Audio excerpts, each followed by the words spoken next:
Josh, where's the campsite? It's coming up just ahead over there. Are you scared of the dark? Absolutely. Yeah. But I'm with my friends. I'm okay. Are you? Field of Geeks presents The Super Unknown.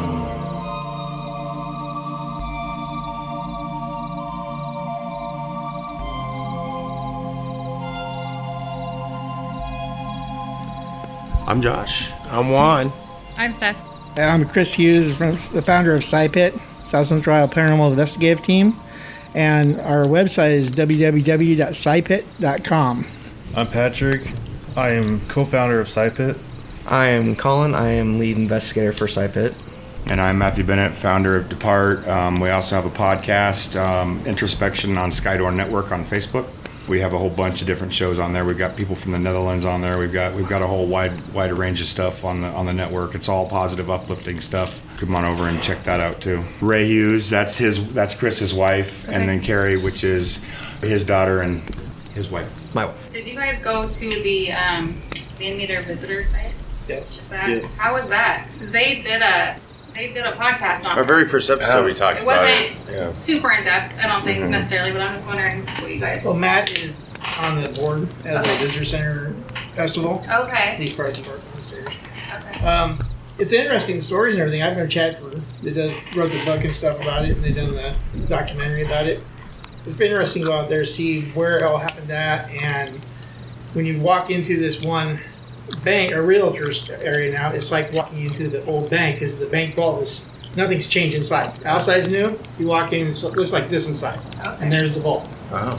And that, supposedly the guy went out there, took a couple shots of this thing, and went hid it in the vault. And the vault's original. Oh. And then you drive out a little ways out of town, and there's the old brick mine out there. Yeah. And that's where these things supposedly came from. Any feelings or anything when you were out there? Or Brick mine would be awesome to investigate, Yeah. but the owner won't let you out there. Oh, There are too many people out there, I guess, on their own doing things. Right, of course.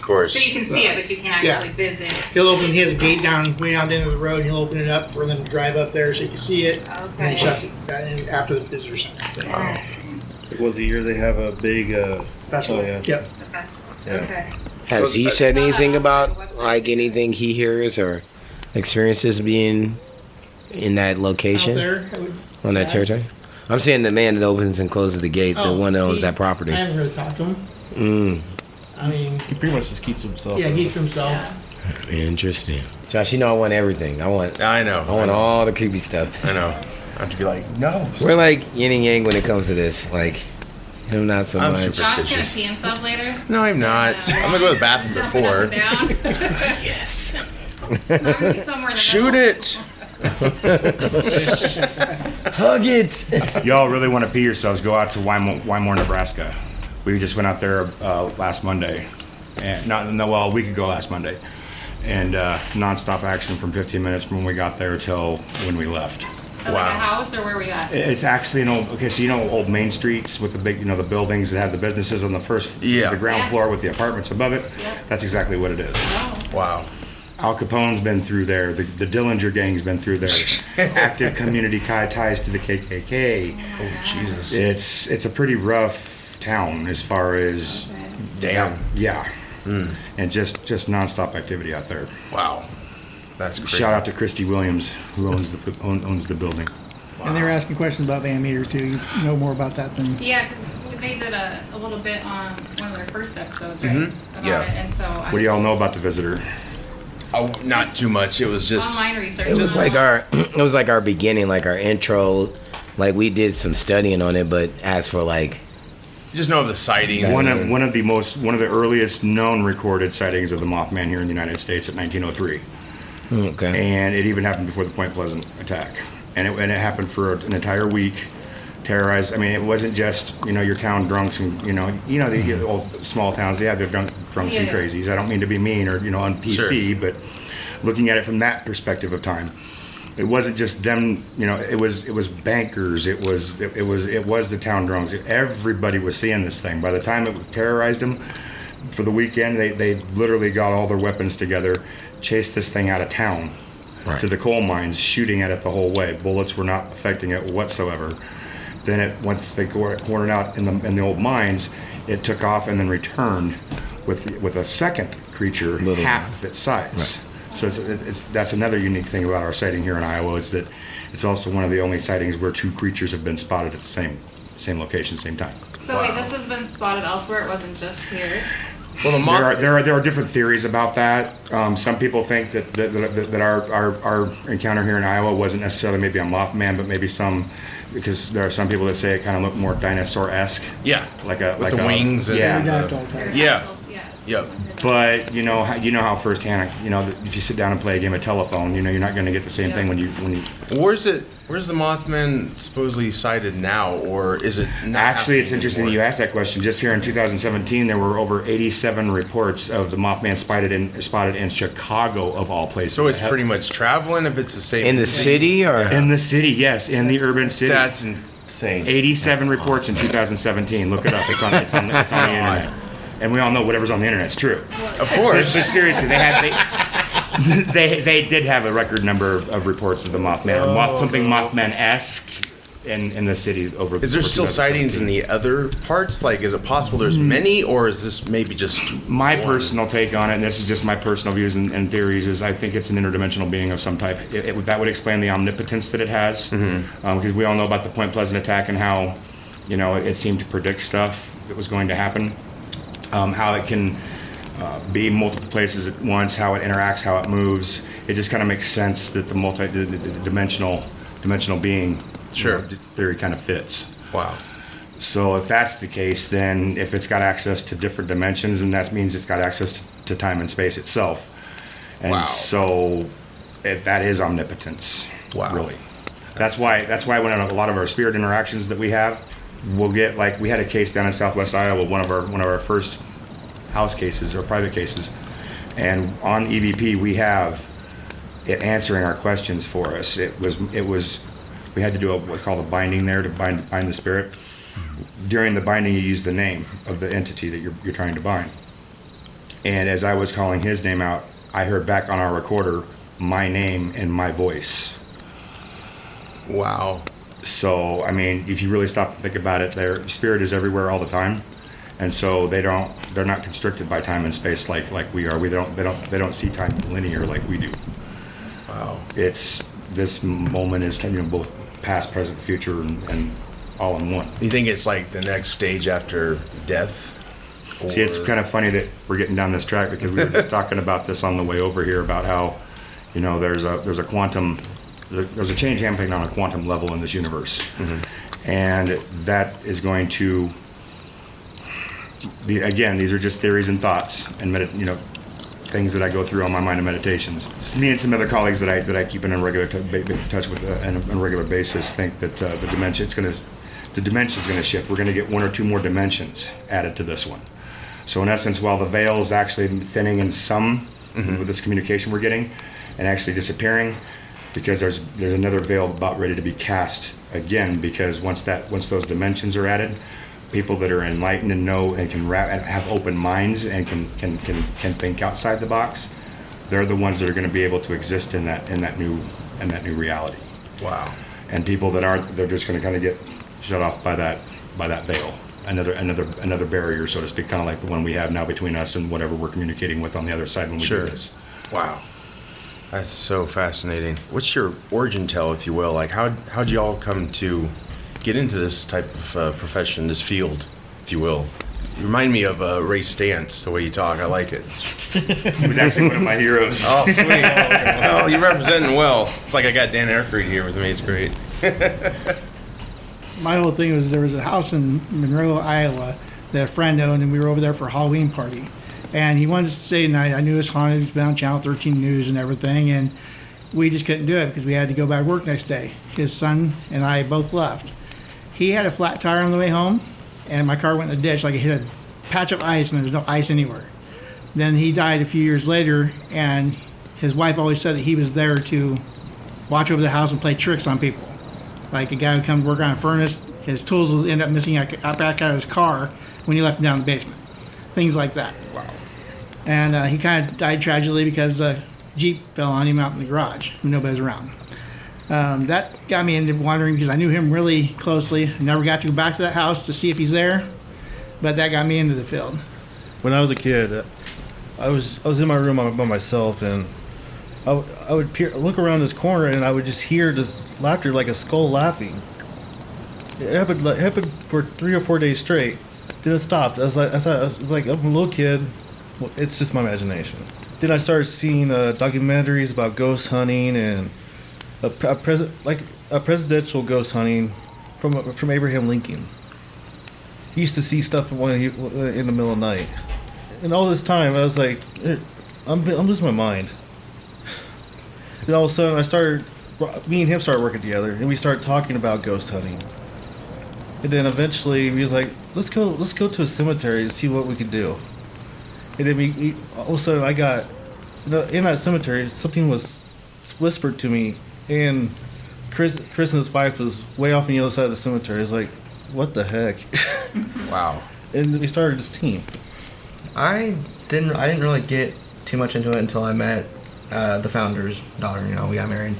I can't say I've always had a knack for paranormal because I wasn't always closed-minded, but I wasn't always open-minded. It was kind of one of those things, like, on the brink type deals. And, you know, because I was at my mom's, and then next thing I know, there's a pop bottle just go flying across the room. So I got up and went, because it came from the kitchen. It was the kitchen to the living room. I got up and went in there and looked, and there was no one in there. I was like, okay, when? No. I was trying to think in my head, because I like to think. That's what I do. And I was like, okay, so it wasn't the wind, so how did you go from there to there? And then fast forward to 2017 is when late 2017, early 2018 is when I officially kind of joined the team, starting out, and then between then and now we've went on, I can't even count how many. We've been to several events and several investigations. They all kind of blur together after a while. Oh yeah. Yeah. Sure. I think my favorite investigation that we did was where I got pretty much my first kind of knack for the field, and that was at the school. Not Manila, the other one. Oh, Farrar? Farrar, yes. Oh, okay. Farrar School. And we were down in the boiler room, and I had a device that lights up when there's energy signatures and stuff. And I was sitting there in a chair, and there was other people, and then all of a sudden the lights just start going haywire. Everybody looks, they walk towards it to see what's going on, and it just disappears. So then I went into a room by myself, and it lights up again, and then of course everybody looks, wanting to see what's going on, so they walk towards that door, and it's just gone. And I was like, so you guys just need to stay back? Let me be here by myself for a few minutes. Yeah. Try to communicate here. Sure. But you know, I loved every second of every investigation we've been on. You know, we've been to many places. You know, we've hosted a couple events, I do believe. It's an interesting thing. Once you get into it, and once it gets into your blood, you know, it becomes, it's kind of like a calling, you know. Sure. My history with it, as a kid, I wasn't your average kid. I was really into the Ghostbuster movies, and raised in a strict Christian household. You know, ghosts didn't exist. When you died, that was it. You either went to heaven or hell, and that was the end of it. So, as a kid growing up, I was stifled, not being able to explore this avenue. But we all walk a path for a reason. Sure. And having thoughts of what it would be like to be in 6 feet under in a coffin with the nothingness, then just the empty nothingness scared the crap out of me. And I think that's where my deep-seated, calling for this comes from, knowing that there isn't nothingness after we die on this earth. It's just another transition. It's just another step. And it's been a crazy road. The last almost 9 years have been, like I said, it becomes a blur. There's specific things that stick out to you in certain places. It's definitely a wild ride, and it's not for everybody. If you can find your niche in it and use it for a tool for good, to make this universe a better place, then by all means, let's do it. So, and basically that's what it comes down to, is just helping people, because that's when we started as, doing personal residences, people that, are suffering in silence. That's one of the big things that I wanted to do when I got into this field is really, really kill that stigma of, I think I may be having experiences in my house, but I don't want people to think I'm crazy or Sure. nuts. Sure. Or, start heavily medicating me because they think I'm hearing voices and seeing Hearing stuff. voices and it's, yeah. I got to wonder how many cases of schizophrenia out there are a spirit guide trying to get a hold of someone, or they're actually, if it is a mental illness, Sure. But that's a whole other show. Yeah. But Oh, go ahead, sorry. no, go ahead. Oh, I was gonna say with that, do you guys believe in God? Do you not? It ranges from each individual team and each individual investigator. Me personally, I'm more spiritual than I am religious. Sure. I'm more eclectic, more omnism. Anything that makes sense, I just kind of.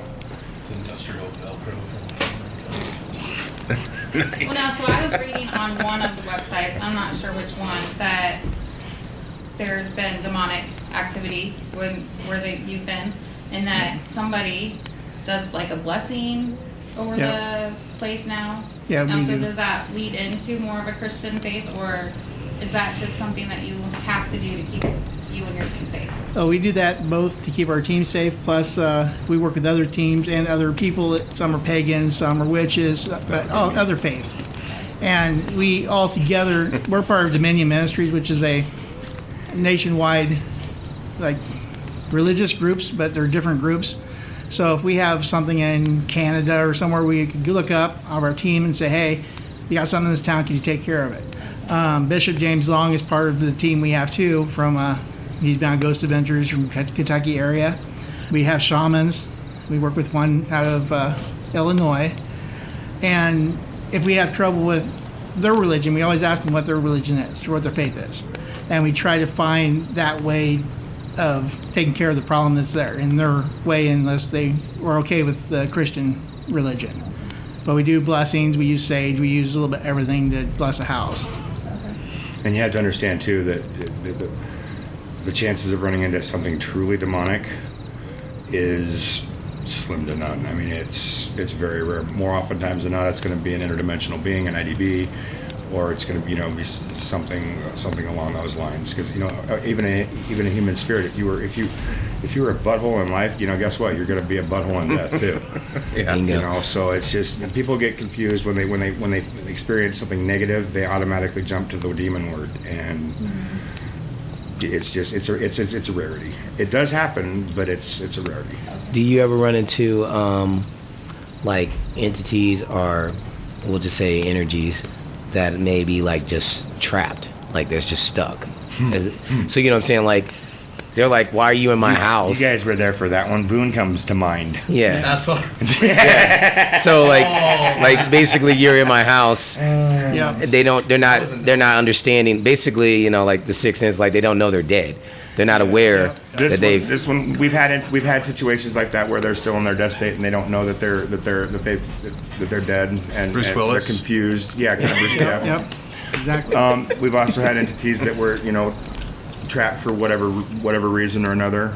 Doing this line of work, there's never ever a dull moment. As far as there are going to be dull moments when you're sitting in the dark and you ain't getting nothing, but the roller coaster that is it, you get very small, tiny plateaus of where you're not. I don't even look at, for example, like coincidences. Y'all heard coincidences. The way I look at things, there are no such thing as coincidences. It's only synchronicities. Everything happened. Yes, we have free choice, and there's that line between, where do we have free choice and where does fate drop in? But, it's a huge philosophical discussion. What are a lot Yeah. of misconceptions with what you guys do? You find maybe like from entertainment, let's say, or just anybody in general. Like That there's always action going on. That you're going to go into a location and always experience something. I think Right. that's the number one misconception. Well, and TV makes it look so easy too. Oh, I mean, you go in, they instantly tell you, okay, this is what you have in the house. Every investigation we have, umpteen hours of recordings, umpteen hours of video, and everything to go through before we actually say, hey, there's something here. Talking to the client. Yeah. Yeah. And talking to the It's clients. like a private meeting before Yeah. you actually come to the property. Exira was a 9-month case for us. Wow. Yeah. What was it? It was the town that we did here in Iowa. Oh, okay. We've had cases that last 9 months to 2 years. It just depends, and it's all about the aftercare. Right. You got to make sure that after you've gotten everything handled, it's all about really teaching them how to coexist. If it's nothing harmful or you're just going to hurt them, it's really at that point about education and teaching them. That yes, you're here now, and that it's your space, but it was their space too, and just to kind of coexist. Well, there is no ghost hunting professional. Professionals can promise something that's going to happen. It's done. You can't do that because we go in, nothing could happen. I mean, we go in there sometimes and we get nothing. But next time you get phone calls and hey, you stir up something. It's like we did. It's like we didn't get anything there. But is there like a lot of false? Well, so there's some teams that will have you pay. You have to pay them to come in. We can't do that because you pay money for a professional to do something. We can't give you results. We can tell you that hey, something happened. Here's what happened, or we can tell you that nothing happened. Would you want to pay a professional something for nothing? It just adds a predatory aspect to it. Yeah. Or like I want my money Are back. you guys all on? Is it SCI-PIT? Is that how you say it? Or you're Dpart? I'm Dpart. They're SCI-PIT. Yeah. Okay, and neither one of your groups. We're close together. No, neither one of us You charge. don't charge. No. We refuse to charge. All of our costs comes out of our pockets. We do have some clients out there that have been nice enough to donate over the years. Yeah. But we never ask for donations. If they would like to offer up something for our services, then that's cool. we get sponsors and stuff like that. Right, but that's something else completely different though. That's sponsorship. That's corporate. That's more of a business. That's in my eyes. There's nothing wrong with that. Yeah. Oh no, yeah. I think if somebody wants to donate, that's good because, you still take your time. You're using your free time to do it, or And what is that old Not adage? necessarily free time, but- Time is money. right. So I think that's great that you don't charge, but I also don't think that, in my opinion, I would pay somebody to come because I'm paying for your time, not necessarily for the outcome. It's also nice that you don't charge because it basically is like you're not really full of it. You know what I mean? Yeah. Like, Right. It's not like a carnival barker or whatever. You're coming into town and you got a spirit. That'll be $50 or whatever. But I think it does help with clientele. I mean, you guys would know better than I would, but I bet you get more people interested in like having you come out because a lot of them probably can't afford to.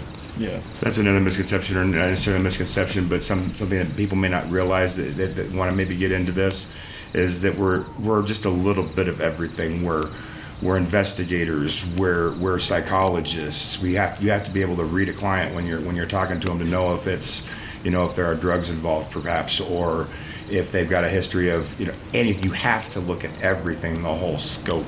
Sure. So we're actually kind of jacks of all trades, really, when it comes down to it, because you never know what you're going to walk into when you're going into a private residence case.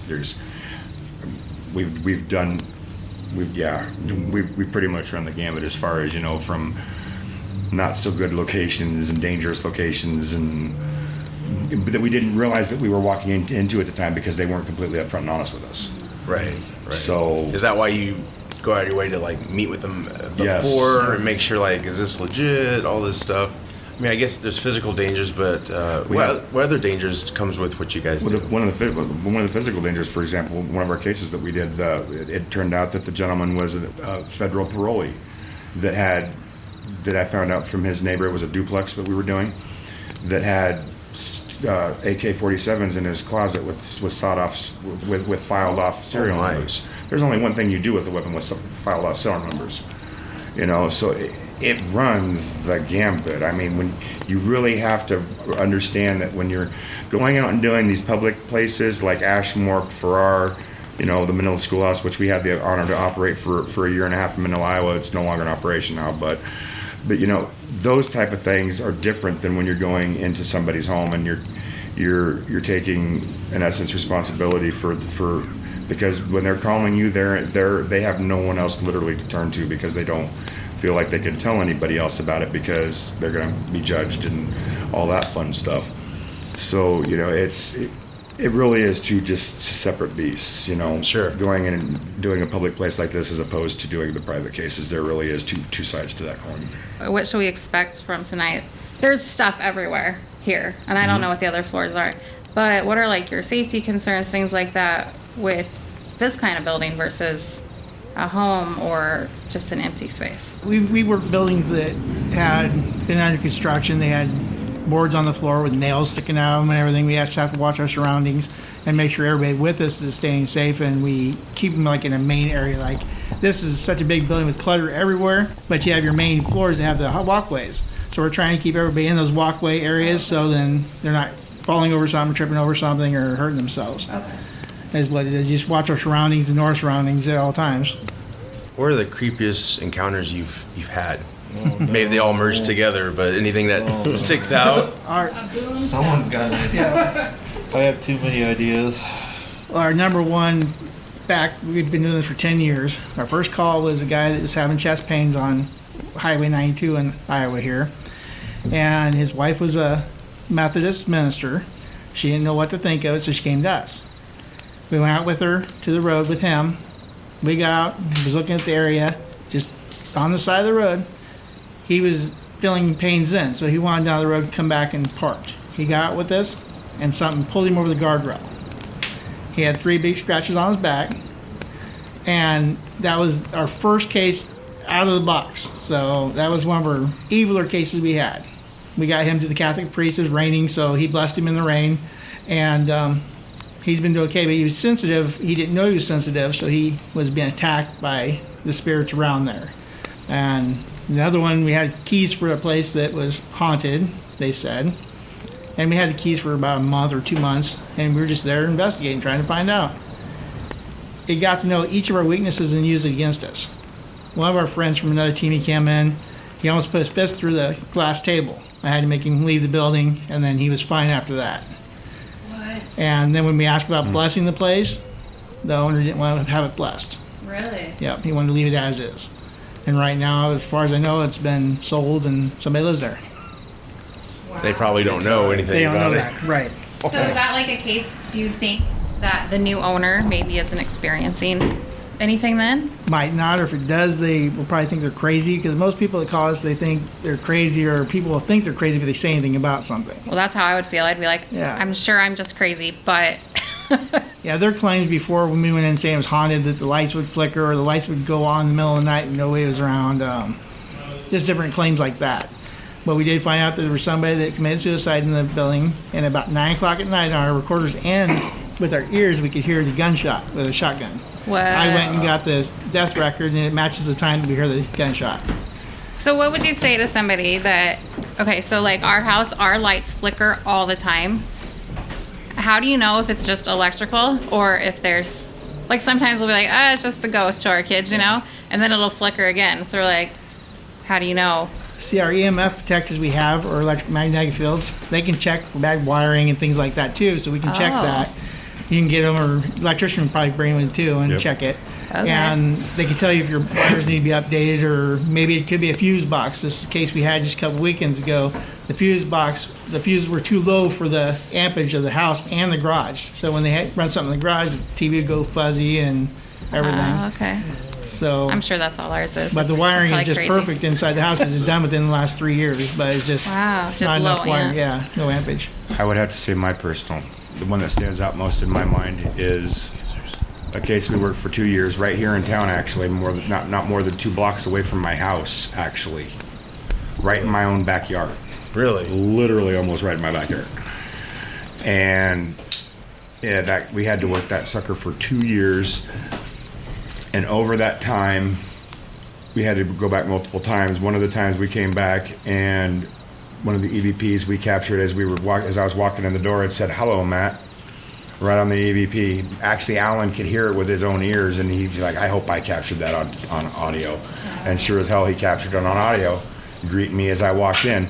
Now, this is the most nerve-wracking one, was when we were down in the basement. Not the basement, I'm sorry. I think of it as the basement because it's on the ground floor, but the garage, because you know how the old attached garages are on the old houses from the 60s?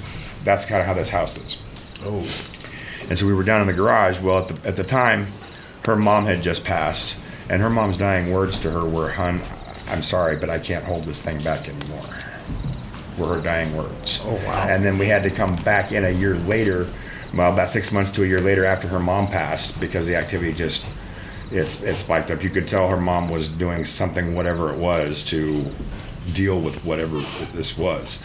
But when we were down in the garage, you could literally, the boxes of storage and stuff, you could literally hear this thing crawling around on the cardboard boxes. You could hear its movement moving around you and circling you. Wow.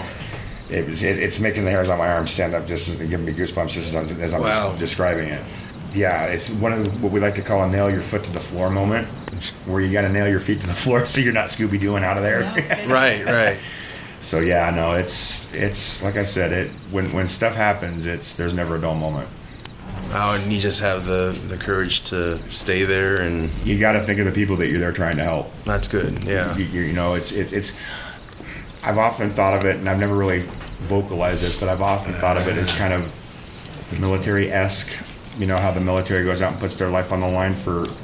It's kind of the same thing, only on more of a spiritual level. So, you know, we're out there trying to make sure that people are safe and can have a safe space to call. Sure. By the way, this is Ray and Carrie with SCI-PIT as well. As far as weird experiences go, between all the stuff that happened at Boone and Farrar and The school.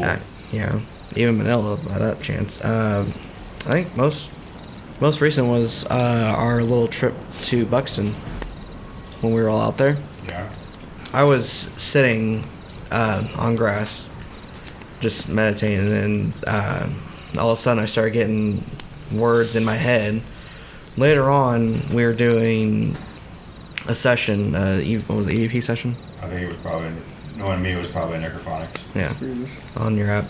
And I was just throwing these words out there, and there was responses almost 5 to 10 seconds later. I was like, there's so much that goes on out there that not a lot of people are aware of, and with the fact that we're out there every once in a while, you know, we try to get out there as much as possible, you know, it's surprising about every time we've been there, and I've been there probably about 2 or 3 times now, so. Did you tell them about Buxton? No. No, we haven't talked. Buxton is an old ghost town over by Bussey, Iowa. It was a coal mining town.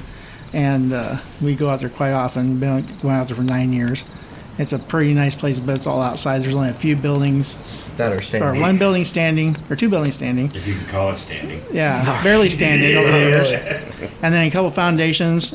And we've been going out there. It's all open outside, so you get the nature and everything all in one. No electricity, no running Yeah. water, no nothing. There's and also your no light meters pollution will out there go too, off so it's of really good charts. for sky gazing. For Yeah, people. watching. It really does encompass every single aspect of the paranormal. Because you could have a cryptid wander through your camp. If in theory, you could see a UFO out there with no light pollution, and of course the spirit side of things. So. First time we went out, one of the investigators that went with us saw about a 6-foot tall African-American gentleman in bib overalls go walking through the wall of the old warehouse. And turns out that his uncle has seen it and other family members have seen this gentleman out there. We've got about a 9-year-old little boy that follows us around. And the Historical Society gave us the name Loris Risby. And we've been able to confirm using our K2 meters, you know, make it blink once for yes, twice for no, just stuff like that, that he's lonely. He just misses having people around. We took her and our youngest daughter out there when they were younger, and he was answering their questions left and right. And so we get a lot of activity out there. It is a fun place to go.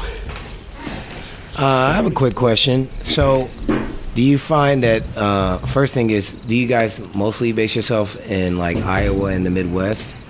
And then the next question is, do you find that there's more activity here in Iowa or the Midwest overall compared to other places? I don't know how far you guys travel, but are you saying, like, is there more paranormal activity in the state of Iowa than maybe, I don't know if you do New York or whatever. I'm just saying, like, I'm just trying to get an idea. Well, yeah, well, if you stop and think about it, you know, spirit is everywhere all the time, you know. It just depends on, you know, the conditions of it, the energy, the energy of the people there, how in tune they are to the spirit side of things. It's just so many variables. Okay. So I wouldn't say I was any more or less haunted than any other place. I would say maybe it's maybe active for different reasons. It seems like the southwestern part of the state doesn't want to let the history of what's happened there go. Iowa, I think, is kind of an untapped resource for Yeah. paranormal activity. There's so much out there, but there's so much that's yet to be learned because so many people are drawn to your Civil War sites, your big historical sites all around the U.S. And they forget about, Iowa and small communities and stuff and how much paranormal can actually be going on in these communities. So I know Matt does too. We're all, we're from Iowa, south central Iowa, but we go to surrounding states too, when we're able to and when we can travel. And we also network with a lot of teams all over, so we usually can find somebody to help. If we've gotten calls from California, from Connecticut before in the middle of the night, and have reached out to other teams to go and help these people, so. That's nice. That's very good. Well, we're all about trying to be para-unity, working together as teams, because people out there, their kids are afraid of the dark, or people are afraid of what goes bump in the night. Somebody's got to be willing to go in and believe what they say, take them for the honest truth, and try to help them and help figure out what's going on. Let's help make little Johnny or little Susie feel safe at night. There's no reason for them to be afraid of the dark. Sure. It might be a guardian angel, or it could be something else, so let's take care of it. And when we all work together as teams, whether it be in Iowa or other states and stuff, Sure. Then we can help more people. And, that's what we're all about, is helping. Absolutely. But when you think about Iowa, the first thing comes about is Villisca Axe Murder House. Yep. I was That's gonna all the ask people about really that. say. You say, what's the haunted place in Iowa? Villisca. Yeah. And there's other places around. You just have to find these little gems and. Well, given that we're in the Des Moines area, is there anything comes to mind around here? Ferrara's 15 minutes away. Yep. That's a Yep. schoolhouse, right? Yeah. Oh yeah. We investigated Hoyt Sherman Theater, the only team that get to I go saw in that there. on the website. That looked, yeah. It was an interesting night. It was very interesting. One shot deal, one time getting to do, and one of their own employees answered questions for us and didn't know how she went from her desk across the room and sat down and proceeded to answer questions for the next hour. And she's like, how'd I get over here? And we're like, because you said, I got to get up, I got to go now, I got to get up. She's like, no, I didn't. 12, 15 of their staff members were with us and witnessed this all going on. Oh, wow. She works at that desk every day. She So it's did like not feel well possession afterwards. type of thing? Kind of, Anyway. it used her, channeled through her to answer our questions. Didn't necessarily possess her, but channeled. More Yeah. channeling. And we got horses Now when you get neighing to in that Hoyt Sherman's aspect, you get bedroom. more We got like babies empath. crying. Because their stable in used to there. be off to the side of the bedroom, and it's not there anymore, but you would hear them. I mean, it's pretty. On your neat. devices, On our right? device, on our recorders, we got EVPs of Not them. on site, is it once you get back and Yeah, start listen to the listening, that's recordings, when yep, you hear, yep. or if you go outside or whatever do you guys ever hear on site? Sometimes we do, sometimes we At don't. Wymore, we heard 3 disembodied voices that night in Nebraska. What does that mean? Where you actually hear a voice coming from a source that you can't see. Oh. It's a voice that you just heard, Yeah. but nobody else in the room Yeah, opened yeah. their mouth. Is Wow. that where you're like, hey, did you just hear that? Yeah, kind of did you, thing? yeah, Yep. exactly. Okay. The Yep. school, remember the door that slammed at the school? Yep. We're going down the hallway, and all of a sudden we heard a big old loud slam, and we turn around, it's like it come from down there, and it had been like that janitor's closet door had slammed there, and it's like nobody was back there. We were right in front of the door when it happened. Yeah. I've also had colleagues on Venture Paranormal when they've gone to Posttown Elementary in Ohio, where they yell out for help, but nobody can hear them. Oh, they like kind of put like It's a where sound. it's like a sound Yeah. barrier, Yeah. for the lack of a better word. Chad came back and talked to Michelle. He's like, "Didn't you just hear me screaming my head off for help? Yeah. I was getting chased down by a shadow figure. I was screaming for help." No, we didn't. We didn't hear you. They were less than 100 feet away. Are you guys ever chased by anything? I chase things away. Yeah, there you go. She does. I walked I in was the room pushed and in the it schoolhouse once, the Manila Yeah. schoolhouse. You were pushed. That was Physically doing pushed blessing. in front of him, actually. We were doing a blessing because the upstairs was just darker than dark. We had some things going on at the school Yeah. that needed to be rectified. Sure. And the spirits were kind of all out of whack. And Yeah. and I was one of the perpetrators of that and didn't realize it at the time that I was doing more harm than good. Oh. And so I think they were trying to send a little bit of a message. I wasn't hurt, but I did go. I did slide for a good 5 or 6 feet, and I could firmly feel two hands and on each shoulder blade as it shoved me down. Was it like a cold feeling too? Didn't have any cold feeling. I just one second I was standing up, and the next minute I was on my belly sliding down the hall. Now, is that something like when you walk into a space, you physically feel if there's a presence there, or is that just something that you get Now from you're your getting more on the devices? empath, medium side of stuff. Yeah. Okay. See, I don't know the difference between a lot of that, so sorry. Yeah. Do you guys, are you guys in contact with people who do that? I'm actually an empath myself. Oh, okay. So you can feel different things. Then. Is that what I that can pick means? up on feelings. I'm really good at. People call me a human lie detector. I know when someone's You can misgiving tell me good people misinformation. from bad people, kind of. Normally, sometimes I'm not that 100% by any means, but I've gotten burned many times. But it's just we're human. We make mistakes. But yeah, no, it's picking up on a lot. Most people are even just a basic low-level empath. If you've ever walked into a room after somebody's been arguing, like a really bad heated argument, you can feel that tension in the room, that heaviness.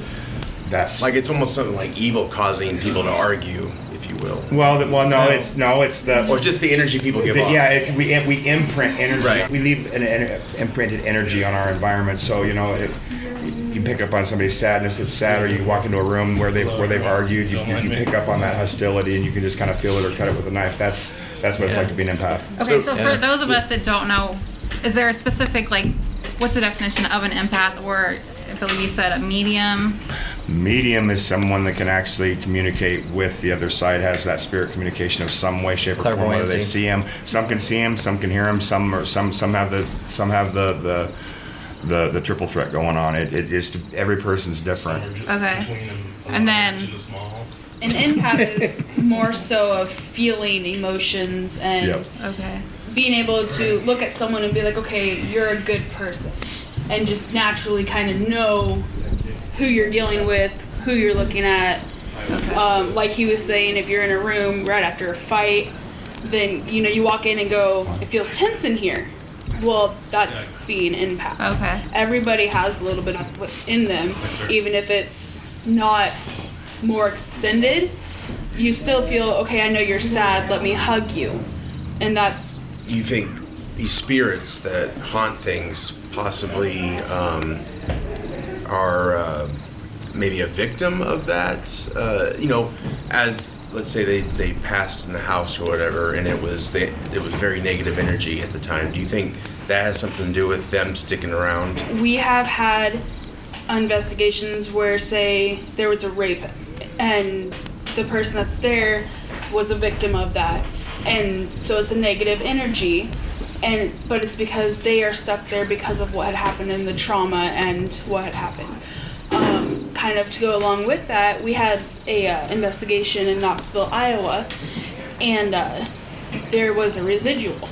The story was someone hung themselves in the basement, shot themselves in the living room, and it was about 9 o'clock every single night, and we heard a gunshot with your ears at 9 o'clock. If you didn't hear it with your ears, you'd hear it on the recording, and that was the time the guy had shot himself in the living room. So there's two different events happen, like somebody hung themselves and then somebody else shot themselves? Is that what you said? It was two different people. I don't know if it was at the same time. And that was the same place I was talking about earlier. It was the same place, yes. But we could get the death records off the one, but the second one we couldn't get anything out of, so we don't know if it actually happened or not. But that was the story you were That was the story told we about told, anyway. yes. Okay. And sometimes the spirits it's like a happy place for them. Like it might have been if it's a child, it might be their childhood memories that they stuck in the house. So that's why they want to be there. Right. That's where their happiest memories were, is there at home, or different places like that. Going off of the clairvoyancy and empath stuff, there's different gifts and stuff that go along with it. Being empaths, me and her are both empaths as well, and I've also tapped into my clairaudiency, so I can hear a little bit more outside than most people. And then one of my other side gifts is I know that spirits, they'll enter dreams and they'll give you messages and stuff. So I'll get like these messages, and which I defined as premonition, because there was a while back when Matt was helping Manila School, and we were getting ready for an event that was about to happen, about a week or so later. You talking about the September or the May? The last event we had? That was a September one. Yep. Well, the night before I went to sleep, woke up, or I had a dream, and I didn't really know what to think of it.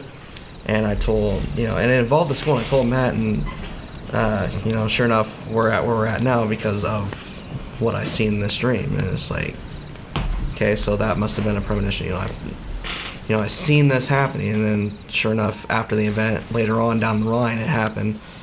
And we're at where we're at now. So there's Most people will call it deja vu. Yeah, I was just gonna ask if that's deja vu, premonitions, but It's pretty much the same thing. What I've noticed is some nights I will dream right before an investigation, and what I dream of is, like, for example, the building. I dreamt of this garage, but it was like a fake dream. It was about zombies, and I was running from these zombies, and I had to hide my sister under this old red antique car. Well, we were at this investigation, and I went to drive around town just to blow, just to do whatever, to blow some time. And I had came across this garage with the red car in it. And it was the same doors, same windows, same car, everything. And it wasn't so much as like a deja vu, like I just remember this conversation. It was like I just saw this. Interesting. I have a question about the structure of your organizations. Like, do you guys look for people to fill in certain gaps? Like, we want a medium, we want a person that's a little bit more detective-ish, we want someone who's more of an empath. Are we looking for someone like you, man? I'm assuming that has a combination of multiple skills in that. Do you guys go out and try to find those people, or is it just you allowed to be organic? Find them. It's that they kind of just happen. Yeah, so it's more organic. You just allow it to. you run be. into them pretty much. Yeah. All right. I didn't know if you just we need a Again, empath. synchronicities. Yeah. They show up when they're needed. So it's. I dig that. And you guys are it's a family thing, right? This Pretty one much. pretty much is. Patrick and I used to work together, so that's when we decided to come up with the team. Okay. And yeah, and pretty much my family, pretty much, except we have a couple more of our friends that we've actually investigated their houses before, and now they're actually on our team. Okay, so what do extended relatives, do they believe in what you guys are doing, or do they think you're crazy, or? All my family thinks I'm crazy. Besides my wife and my kids, my mom, my aunts, my uncles, yeah, they all think. So I'm Thanksgiving is not a good time, basically. Well, Just don't talk about it. yeah. So Just don't bring it up. And you're, yeah. It always depends. I mean, they have to be brought into it and experience for themselves. Like when I met him, we've been married for a little over 2 years now. He is like, oh yeah, I've seen ghost hunters and all that, and the only experience I had was a pop bottle fell off a shelf. I don't Like know how. I mentioned earlier. That's all he said. Until we started bringing him out to these, then he goes, oh wait, something just flew across the room and it wasn't any of us. So it opened him up into more of the reality and That's what I not was being talking so about. skeptic about everything. I was more open. I was more on the brink than I was completely closed-minded. I wasn't completely closed-minded. I was more on that brink. And then I got to meet her, and we got to go out a few times, and it's like, okay, well, now I'm leaning more towards the open-mindedness of the aspect instead of the closed-minded, because there is more out there. There's a lot of closed-minded people, and then we have our open-minded people, which are us here, and it's like, there is more out there. We just gotta find the way to get people, to To prove it. experience it. Yeah. Do you often have friends that don't believe in, but they're curious, or anything like that? You brought them with you, and you kind of changed them, maybe, A little bit, yeah. or not? Yeah, the schoolhouse, you keep hearing us refer to the Manila Schoolhouse. There were several people that walked in those doors skeptics and ran out. Full believers. So that's where I'm at. I want to believe, but then I don't want anything bad to happen to me or my family. We have 3 little kids at home, and I'm like, this is going to be so fun tonight, as long as we don't bring anything back with us. Yeah. She did say that when we got in the I did, car. and I'm like, how do you protect yourself from that kind of, or what do you tell somebody like me that's like, but I just don't want anybody jumping into my body Maybe or just whatever. don't take anything, or I don't know. What would you It's tell not so me? much they'll jump into your body. Things to remember on that, when we're doing, use the energy from the phone, use the energy from the batteries. You do not have permission to touch me or use my energy at all. Okay. It's all about setting boundaries. Yeah, pretty or much. if you feel that something's in your house, just say you don't belong here, you're not welcome here, you need to leave.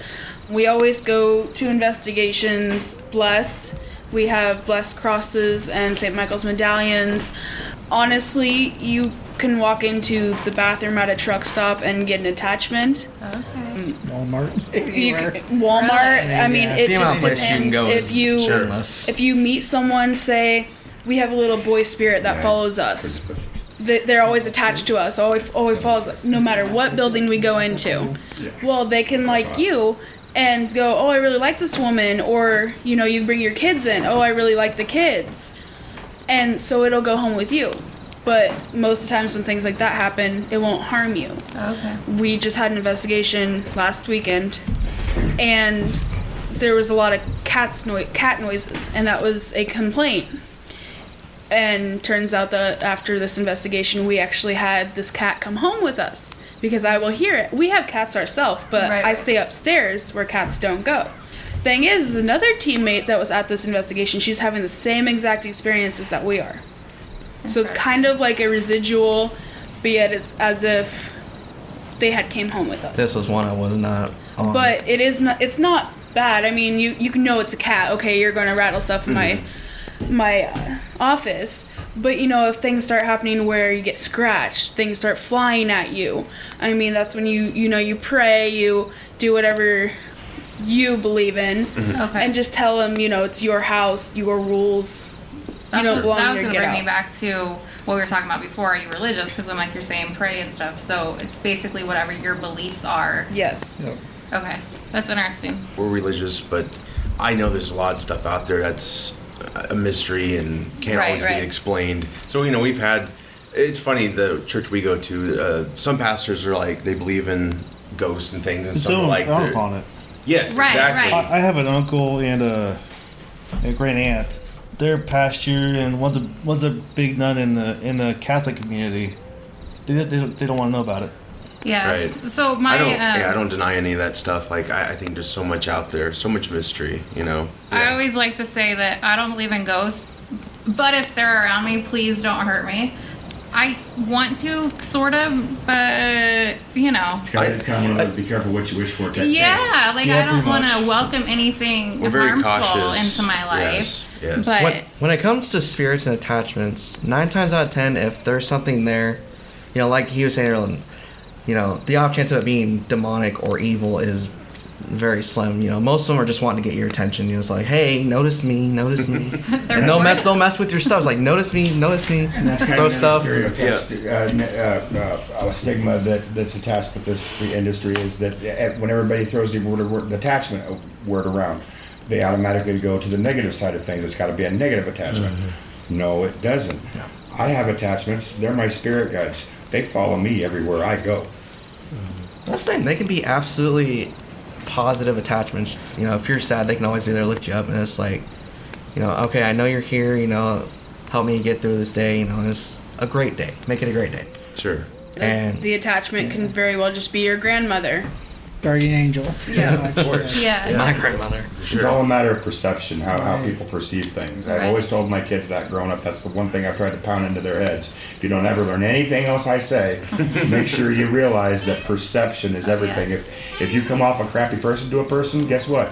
You're a crappy person because they perceive you that way. And Right. probably for the rest of your life.